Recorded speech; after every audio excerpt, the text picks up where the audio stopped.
Suriah dalam negeri-negeri akhir zaman. Suriah, Republik Arab Suriah adalah negara yang terletak di Timur Tengah, berbatasan dengan negara Turki di sebelah utara, Irak di timur, Laut Tengah di barat, dan Yordania di selatan. Suriah beribu kota Damaskus. Suriah terletak di pesisir timur Laut Tengah di Asia Barat. Luas wilayahnya mencapai 185.180 km persegi dengan jumlah penduduk berdasarkan data statistik tahun 1419 Hijriah, 1998 Masehi sebanyak 17.500.000 jiwa, dengan persentase penduduk Muslim sekitar 91%, 79% pengikut Sunni, 8% pengikut Nusyairiyah, 3% pengikut kelompok Druze, di samping itu juga terdapat pengikut Syiah Jafariyah, Ismailiyah, dan Yazidiyah yang hanya sekitar 1%. Terdapat minoritas Nasrani yang mencapai 9%, dan terdapat sekitar 70.000 orang-orang Yahudi. Sejarah Suriah. Orang-orang Arab Samiyah telah mendiami Suriah sejak 5.000 tahun sebelum Masehi. Di sana telah berdiri peradaban-peradaban kuno. Peradaban yang paling terkenal adalah peradaban Akkadiyah, Amuriyah, Asyuriyah, Babilonia, dan Aramiyah, Aramik. Setelah itu Suriah tunduk kepada Kekaisaran Ahmadiyah Persia, lalu kepada Iskandar Macedoni pada tahun 333 sebelum Masehi. Kemudian Romawi menyerbu Suriah dalam Perang Palestina Utara pada tahun 64 sebelum Masehi. Sekitar tahun 300 Masehi, Suriah menjadi bagian dari Kekaisaran Bizantium. Masuknya Islam, sebagaimana telah disebutkan bahwa Syam dahulu berada di bawah Kekaisaran Romawi. Bushra merupakan kota Suriah pertama yang ditaklukkan oleh Khalid bin Walid pada masa Khalifah Abu Bakar. Kemudian kaum muslimin memasuki Damaskus setelah mengepungnya selama 6 bulan, pada tahun 14 Hijriah 635 Masehi. Setelah Perang Yarmuk yang terakhir pada tahun 14 Hijriah 635 Masehi, kota-kota Suriah berada di bawah kekuasaan Khilafah Islam, mulai dari Hamah, Homs, Aleppo sampai kota-kota Jazirah, Riha, dan Nusaybin. Pesisir-pesisir pantai Suriah menjadi tempat bertolaknya pasukan Islam dalam melakukan penaklukan-penaklukan ke arah barat untuk menundukkan pulau-pulau dan menyerang Konstantinopel. Kemudian Damaskus menjadi ibu kota Khilafah Umayyah. Pada akhir-akhir masa Khilafah Abbasiyah, Suriah diperintah oleh dinasti yang berasal dari Turki. Kemudian tunduk di bawah dinasti Syiah Ubaidiyah. Lalu dikuasai oleh dinasti Mamluk. Pada abad ke-5 Hijriah 11 Masehi Suriah jatuh ke tangan orang-orang Turki Saljuk. Kemudian orang-orang Salib menyerbu dan menguasainya hingga mereka dikalahkan oleh Sultan Nuruddin Zanki. Setelahnya, Salahuddin Al-Ayyubi menggabungkan wilayah ini ke dalam kekuasaan Daulah Ayyubiyah. Selanjutnya, invasi Mongolia terjadi pada tahun 658 Hijriah 1260 Masehi, namun orang-orang Mamluk berhasil mengusir mereka. Pada masa inilah Timur Leng menyerbu Suriah dengan membakar kota-kotanya dan membunuh sejumlah besar penduduknya. Suriah menjadi bagian dari wilayah Khilafah Utsmaniyah selama 400-an tahun, antara tahun 9221-337 Hijriah 1516-1918 Masehi. Perkembangan politik Suriah, pada Perang Dunia Pertama tahun 1914 hingga 1918 Masehi, bangsa Arab digerakkan oleh Syarif Hussain membantu pasukan Perancis dan Inggris memerangi pasukan Turki Utsmani. Akibat peperangan tersebut, Suriah dan Lebanon jatuh ke tangan Perancis, sementara Yordania dan Palestina jatuh ke tangan Inggris. Konferensi Umum Rakyat Suriah pada 1338 Hijriah, 1920 Masehi mengangkat Faisal bin Syarif Hussain, sekutu Perancis dalam Perang Dunia Pertama, sebagai Raja Suriah. Sebagai penjajah yang memenangkan Perang Dunia Pertama, Perancis mengerahkan pasukannya untuk menggulingkan pemerintahan Faisal bin Hussain. Pada tahun 1338 Hijriah, 1920 Masehi itu pecah perang hebat antara pasukan Suriah dan pasukan Perancis. Pasukan Perancis meraih kemenangan, Faisal bin Syarif melarikan diri dan Suriah sepenuhnya jatuh ke tangan Perancis. Perancis kemudian memecah belah Suriah menjadi 4 negara kecil yang mudah diadu domba: negara Damaskus, negara Aleppo, negara Alawin, negara Syiah Nusyairiyah, dan negara Druze, Syiah Druze. Penjajahan Perancis di Suriah mendapatkan perlawanan sengit rakyat pada periode 1343-1348 Hijriah, 1925-1930 Masehi dan periode sesudahnya. Perlawanan rakyat itu memaksa Perancis untuk memberikan pengakuan semi-merdeka dengan syarat-syarat pada 1354 Hijriah, 1936 Masehi.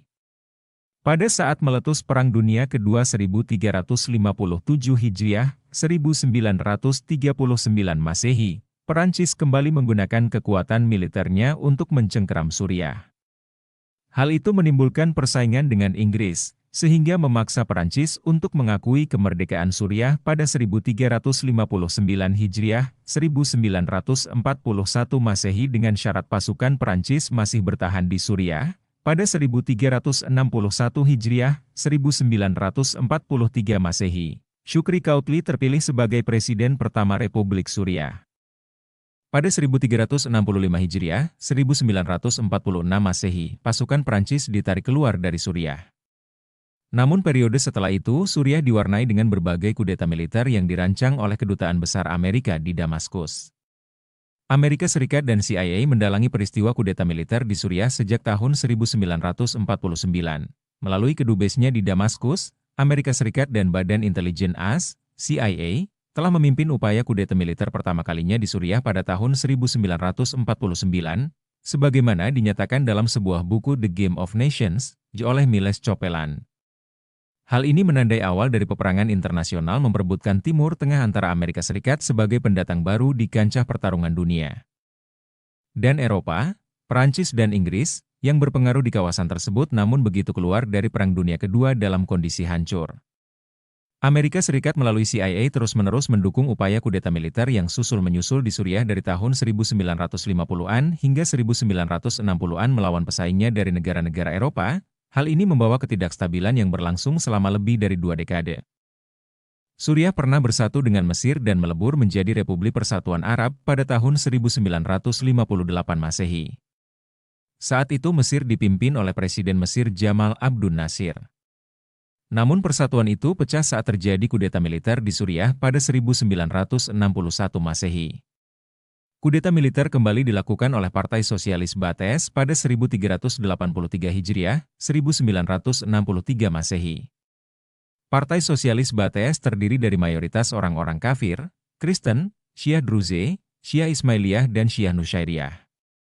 Mereka menggunakan teror dan tindakan represif untuk menindas umat Islam. Pada 1967 Masehi, Presiden Amin Hafiz yang berasal dari Muslim Sunni dikudeta oleh militer yang didominasi Partai Sosialis Ba'ath. Pada Perang 5 Oktober 1967 Masehi, Menteri Pertahanan Suriah yang berasal dari Syiah Nusyairiyah dan tokoh penting dalam Partai Sosialis Ba'ath Suriah, Hafiz Assad, memerintahkan pasukan Suriah untuk mundur dari dataran tinggi Golan agar pasukan penjajah Israel bisa merebut wilayah strategis tersebut tanpa mengeluarkan sebutir peluru pun. Atas pengkhianatan Hafiz Assad tersebut, Amerika dan Barat memberinya hadiah sebagai Presiden Suriah sejak 22 Februari 1971 sampai kematiannya pada tanggal 10 Juni 2000. Kekuasaannya dilanjutkan oleh anaknya, Bashar Assad, yang memimpin sejak 11 Juni 2000 sampai saat ini, 2013. Negara Suriah ikut mendukung kampanye perang Amerika Serikat melawan Irak dalam Operasi Badai Gurun dan ikut mengirimkan 500 tentara dan personel untuk membantu AS dalam invasi militer ke Irak. Amerika Serikat menengahi negosiasi antara Suriah dan Israel selama tahun 1990-an. Hafiz Assad, selaku Presiden Suriah menerima AS sebagai salah satu mediator perselisihan antara Suriah dan Israel. Kepala Staf Militer, Letjen Hikmat Shihabi, memimpin delegasi ke AS dengan agenda mendiskusikan negosiasi damai atas permasalahan tersebut. Dalam salah satu wawancara dengan saluran televisi Rusia, Rusia Today TV, seorang mantan Menteri Pertahanan Suriah dan salah seorang pendukung utama rezim Assad, Mustafa Tlas, mengatakan dengan berani bahwa Shihabi adalah seorang agen CIA untuk Amerika Serikat. Kerjasama intelijen antara CIA dan Suriah dalam penyiksaan tahanan sejak 2001. Hubungan dekat antara CIA dan rezim Suriah nampak begitu hangat, bahkan berlangsung ketika rezim Suriah dicap sebagai negara bengis. Rezim Suriah memberikan pelayanan untuk melakukan pekerjaan kotor dengan CIA. Rezim Suriah mempergunakan badan intelijen yang dimilikinya untuk mengorek informasi dari tahanan dan tawanan perang melalui penyiksaan untuk kepentingan CIA. Salah satu kasus terkenal yang mendapatkan liputan pemberitaan internasional adalah kasus yang menimpa warga negara Kanada, Mar Arar, Periode pemerintahan rezim Nusairyah Suriah sejak zaman Hafiz Asad pada 22 Februari 1971 sampai tahun 2000 adalah pemerintahan teror, represif, diktator, serta peperangan terhadap agama Islam dan kaum muslimin. Hal itu menyebabkan rakyat muslim Suriah bangkit melakukan jihad melawan kekafiran dan penindasan rezim Nusairyah Suriah. Gerakan jihad yang paling terkenal pada masa tersebut adalah 1. Jihad Islam yang dipimpin oleh Syaikh Marwan Hadid dan dilanjutkan oleh kader-kadernya pada periode 1973 hingga 1983 Masehi. Jihad tersebut mendapat dukungan luas ulama dan masyarakat Islam Suriah.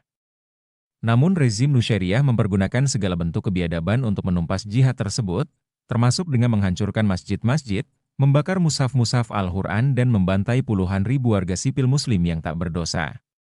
Kebiadaban itu mencapai puncaknya pada Februari 1982 Masehi ketika pesawat tempur, tank, dan artileri militer rezim Nusairyah Suriah membantai lebih dari 50.000 warga muslim di Provinsi Hama. Kebiadaban itu dilanjutkan dengan penangkapan massal terhadap puluhan ribu anak-anak, wanita, pemuda, dan orang tua. Lebih dari 25.000 warga sipil muslim dibantai oleh rezim Suriah dalam penjara-penjara. 2. Pada masa pemerintahan Bashar Assad, sekitar pertengahan Maret 2011, revolusi rakyat muslim Suriah kembali pecah. Rakyat muslim Suriah menentang rezim Nusairyah Suriah. Revolusi damai yang melibatkan 80% penduduk muslim Suriah itu ditanggapi dengan tindakan represif dan teror oleh rezim Nusairyah Suriah. Revolusi Suriah kemudian berkembang menjadi gerakan jihad rakyat muslim Suriah. Rakyat muslim membentuk kelompok-kelompok jihad yang dinamakan Tentara Pembebasan Suriah, FSA Free Syrian Army, bersama kelompok-kelompok jihad Islam menghadapi militer rezim Suriah yang didukung oleh militer rezim Syiah Iran, rezim Syiah Irak, milisi Syiah Hizbullah Lebanon dan rezim komunis Rusia. Sampai saat ini, revolusi dan jihad Islam di Suriah telah berjalan lebih dari 2 tahun. Lebih dari 90.000 warga sipil muslim dibantai secara biadab oleh rezim Suriah. Ratusan ribu lainnya mendekam di penjara-penjara atau dihilangkan oleh rezim Suriah. Jutaan rakyat muslim Suriah terkatung-katung sebagai pengungsi di Lebanon, Yordania, Mesir, dan Turki. Di antara kelompok jihad Islam yang paling menonjol adalah Mujahidin Jabhah An-Nusrah, Mujahidin Brigade Ahrar As-Syam, Jamaat Aliyah Islamiyah, Harakat Al-Fajr Al-Islamiyah, Brigade Al-Ummah, dan banyak lainnya. Mujahidin Islam dan Mujahidin FSA saat ini meraih kemenangan-kemenangan gemilang di sebagian besar wilayah Suriah. Rezim Suriah yang didukung oleh Rusia, Iran, Irak dan Cina semakin sempoyongan, karena ketakutan jika rezim Nusairyah sang anjing pengawal negara Israel itu tumbang. Akhirnya Amerika memasukkan kelompok Mujahidin Jabhah An-Nusrah dalam daftar baru kelompok teroris internasional. Namun rakyat Suriah dan Mujahidin Islam tidak tertipu dengan konspirasi jahat Amerika untuk melindungi Israel dan anjing penjaga Israel. Rezim Suriah tersebut. Rakyat Islam dan Mujahidin Suriah bahu-membahu untuk menumbangkan rezim Nusairyah Suriah, menegakkan daulah Islamiyah yang menerapkan syariat Islam di Suriah dan membebaskan Palestina dari tangan penjajah Zionis Israel.